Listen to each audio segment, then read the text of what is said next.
नमस्कार, इन खबर में आपका स्वागत है। मेरी दिल्ली मैं ही संवारूं का नारा बुलंद करने वाली शीला दीक्षित अब इस दुनिया में नहीं है।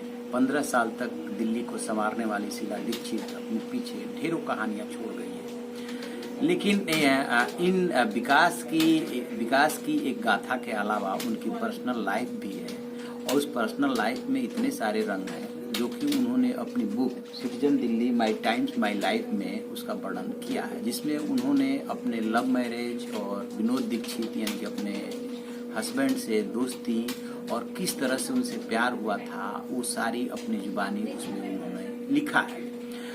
वो लिखती है कि किस तरह से मिरांडा हाउस में वो पढ़ती थी, सेंट स्टीफन में विनोद दीक्षित थे, दोनों के बीच में जो मुलाकात और बातें हुई थी और जो प्यार हुआ था वो प्यार का लफड़ा निपटाने में ही दोनों के बीच प्यार हो गया था।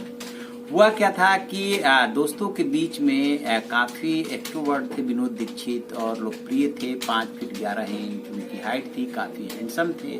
शीला दीक्षित का कद छोटा था, लेकिन लिखती है कि वो इंट्रोवर्ट्स थी, लेकिन दोनों के बीच में काफी जान पहचान हो गई थी। और दोस्तों के जो प्यार के लफड़े होते थे उसको निपटाने के लिए दोनों पंचायत किया करते थे।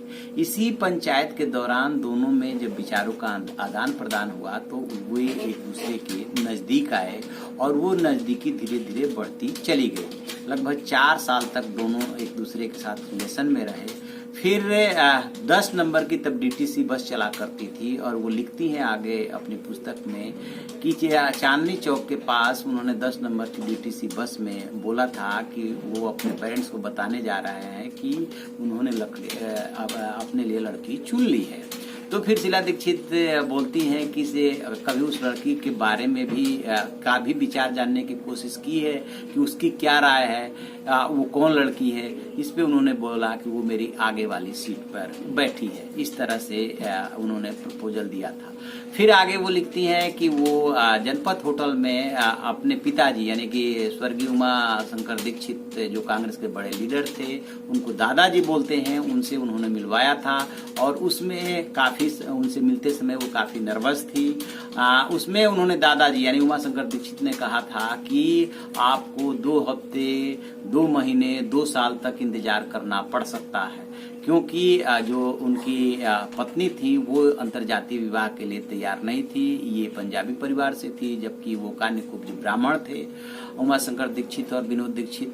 बहरहाल वो आगे लिखते हैं कि इस तरह से जो है उन्होंने इंतजार किया, और अल्टीमेटली ऐसा नहीं है कि इनका जीवन जो है शुरू से ही बहुत रिच फैमिली से थी। बताते हैं कि पढ़ाई पूरी करने के बाद उन्होंने एक अपने दोस्त की माँ के नर्सरी स्कूल में ज्वाइन कर लिया था, 100 रुपए की नौकरी कर ली थी।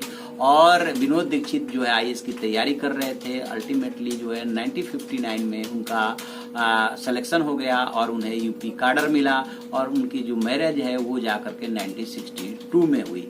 तो इस तरह से दोनों के बीच में प्यार की पींगे, प्यार का लफड़ा निपटाने में बढ़ी थी, और अंततः जो है वो मैरिज में तब्दील हुई जाकर के 1962 में। यानी कि लंबी ये लव स्टोरी है, और उसमें बहुत सारे हर्डल्स भी आए थे, क्योंकि विनोद दीक्षित की माँ को तैयार करना था, उसमें काफी टाइम लगा था।